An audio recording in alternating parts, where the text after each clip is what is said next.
The knee-jerk reaction is the tariffs. They kind of get the public and everything a little worried, but farmers, they're so globally connected and so nationally connected that I think that they'll be able to weather the storm. Farmers in Shelby County are talking to WHAS11 tonight about their business and costs amid a North American trade war. It's our top story. First at 5, I'm Shay McAllister. And I'm Doug Profit. Thanks for joining us Friday evening. One of the primary Kentucky corn producers for Louisville's Brown-Forman is right in Shelby County. Our Isaiah Kim Martinez and photojournalists Emma Gefter and Alyssa Newton talk to the farm owners about the decisions they'll have to make in the face of a tariff war. Every single day there's loads going out, about 5 loads a day, to some distillery somewhere in the state. The views from Shelby County on the ground and in the air. Thousands of pounds of corn, the foundation to Kentucky's $9 billion bourbon industry, which has hit some obstacles recently. You know, you meet a land partner and you're able to give them a bottle of bourbon and you say, hey, corn that I grew on your farm is right here. The Langley brothers, Bruce and Christopher, help lead the family business. Like so many farmers, they're making adjustments as President Trump's threat of tariffs loom over North America. The tariffs right now are going to affect, but farmers are resilient and they plan for this. If you're drinking Woodford Reserve or Angel's Envy, chances are the corn used to make it came from right here on Langley Farms in Shelbyville. Trucks making daily trips from here to the city. Here in Louisville, distilleries like Rabbit Hole. We got an up-close look at the trip east and west on 64 and the corn making its way back and forth. The ag markets are down a little bit right now, but I think that's kind of a growing pain. For Langley Farms, it's adapt and overcome. When I say weather the storm, I'm meaning you kind of have to plan. Instead of going out and buy that new tractor right now, we're going to run the old tractor one more year.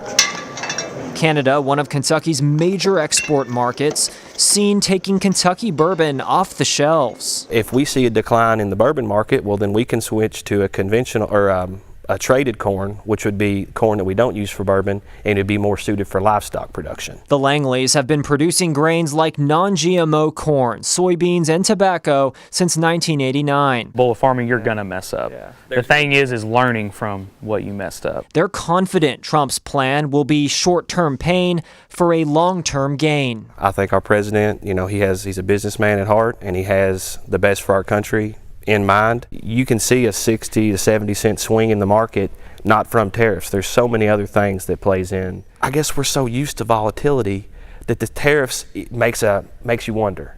But at the same time, it's kind of another day farming. For now, the business and its corn carries on. Isaiah Kim Martinez, WHAS 11 on your side. Well, as you know, President Donald Trump imposed 25% tariffs on most Canadian products just this week, but then announced a 1-month delay on some goods, including fertilizers. Canada says it'll delay a planned second round of the retaliatory tariffs now until April 2nd. President Donald Trump is saying his trade war will continue to see changes and adjustments. That includes a new threat of a reciprocal 250% tariff on Canadian dairy and lumber. It comes after Trump gave Canada and Mexico a short-term deal yesterday, avoiding the 25% tariff on goods until April 2nd. That's when his reciprocal tariffs kick in, meaning whatever tariffs are imposed on the U.S., tariffs on the same percentage will be imposed in return. Country from an economic standpoint and financial standpoint and a trade standpoint has been absolutely ripped off by almost every country in the world. Canada, Mexico, and then you just go right down the line. Trump says the tariffs will help create more manufacturing jobs in the U.S. The latest report today shows that 151,000 new jobs were added to the workforce last month. That is slightly below economists' expectations. Well, so far, so good for the month of March. You'd have to rank it as mild and not really crazy weather we've had yet. And as this weekend, we're getting ready on the verge of a warming trend as we're losing an hour of sleep to Saturday night. That's important to remember, but I like the way next week looks, Ben. It's looking great. It's probably the best weather we've had so far this year by far, which we'll see in the 7-day coming up a little bit later in our show. For now, it's a little bit milder than yesterday, pretty close to normal temperatures in the mid-50s right now, and just a very light breeze out there. We do have a little layer of clouds. I think that little layer of clouds will kind of thin out here over the next hour or two, and we might actually see a little sunshine before sunset, before a chance of a couple showers late tonight. And a little cooler to the northeast right now, 46 in Madison, 48 in Carrollton. We've got 57 in Campbellsville and some more mid-50s over much of central and southern Kentucky right now. Some mixed precipitation to the north and northeast, but a little hole in the clouds right here heading our direction before those clouds fill back in a little bit later on tonight. So actually might not be a bad sunset out there. Here's a chance of a few showers, mainly north of 64, and through the overnight we might get a couple sprinkles out there. Most of us will sleep through that, and we're back to dry weather before sunrise, and lower 50s, sunshine, light winds, looking good for the St. Patrick's Parade tomorrow. So over the next 12 hours, looking at temperatures mostly in the 50s before a few of those rain showers late tonight. 41 degrees our low temperature, upper 40s at noon tomorrow, and that forecast high at 53 degrees with some afternoon sunshine. And again, next week we're talking about a big warm up coming up in that 7-day forecast. Thank you, Ben. More of our top local stories tonight at 5. St. Matthews Police today giving details about the death of a man who was on the interstate late last Saturday night. It became a deadly hit and run. It all started with a fight between a group of people who knew each other in downtown Louisville. Chief Barry Wilkerson says it happened last Saturday about 11:30 p.m. on I-64 East between Cannons Lane and the Breckenridge Lane overpass. This is not far from Bowman Field. The victim's been identified as 46-year-old Anthony Welch. This afternoon, the chief in St. Matthews talking about what police know right now. We know there was an altercation that took place downtown with the individuals that were in this car. They decided to go back home, so they all got into the vehicle. We're riding back eastbound in that area. Another altercation took place, and at that point he did exit the vehicle and they left him there at that point. We know a short time later is when the incident, the fatal incident occurred. Chief Wilkerson said the initial altercation happened near 5th and Chestnut Streets in downtown Louisville. He also says it's a possibility Welch was hit by a semi-truck driver who did not see Welch because it was so dark. Anyone who can help police, call the St. Matthews tip line at 502-893-9000. That number is also posted on the bottom of your screen. A Jefferson County jury has found a Louisville man guilty of murder. They are now recommending he serve 2 life sentences in prison. A jury found Antone Roach shot 62-year-old Marcus Reed multiple times. Roach took Reed to Algonquin Park on Thunder Night in 2023, where he shot him 6 times and stole his car. Roach returned about 30 minutes later to shoot him 2 more times, quote, to ensure he was dead. A Jefferson County jury found Roach guilty of murder, robbery, and other charges. His formal sentencing is scheduled for April 21st. A former Clarksville, Indiana teacher is facing new charges tonight for allegedly exploiting some students. Connor Page was already being sued by the parents of a girl at the Clarksville Middle School. The girl was in Page's math class and alleged that her teacher was messaging her inappropriately and coerced her into sending explicit photographs. Now, Page is facing felony charges of child solicitation and possession of child sex abuse materials. We contacted the Clarksville Community School System today about the allegations.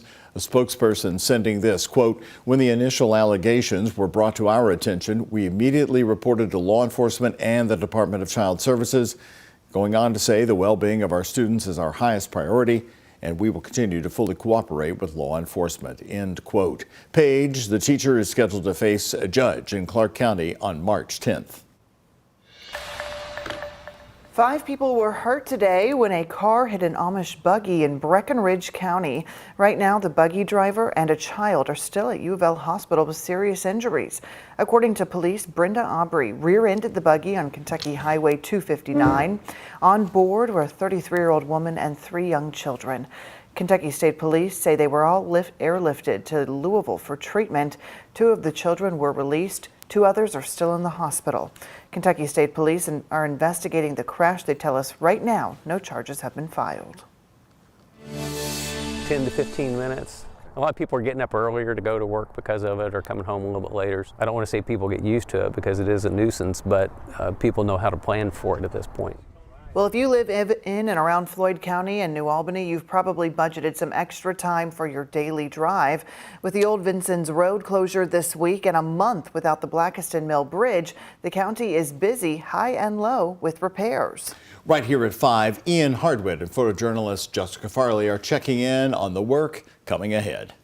The winding Old Vincennes Road connects New Albany to Floyd's Knobs. About 1,000 people use it every day, but it's going to be closed until October while the side gets repaired. 4 sunken spots like this line the curved road. They're easy to dodge, but it's a tight space for going over the yellow line. Well, it's a little harrowing at times, particularly if you've got a car coming right around this way. If you come around and there's a big truck going one way or the other, there's really no margin or shoulder over there to help. Floyd County Commissioner Al Knable said this project comes in at $2.9 million, more than $1 million under budget and a year ahead of schedule. But 9 miles away and over a month later, Blackiston Mill Bridge is still closed following a dam failure. After gaining access to the private property, the county has now cleared out about 90% of the debris. And that dam needs repairs before the bridge reopens. Around 20,000 daily drivers cross the bridge. At nearby Hinton Detail, they relied on it for a third of their business. Trey Sober prefers it stays busy. Man, seeing the smile on a customer's face after you give them a nice detail, there ain't nothing better than it. But floodwaters reached the shop last month, so he's hoping business picks up. Without the bridge, it's been real slow. We've been making a lot of phone calls. Half of our days just been making phone calls to people, trying to set up appointments, talking to dealerships, stuff like that. And in the sightseers coming by, he sees opportunity. While you're enjoying this detour, pull up right here and we'll get it together, you know? Also looking at that bridge, county engineers. They've been underneath it and they feel like the damage to that structure has been limited at this point in time, so a repair would be relatively easy and relatively inexpensive. However, they worry future floods threaten the bridge.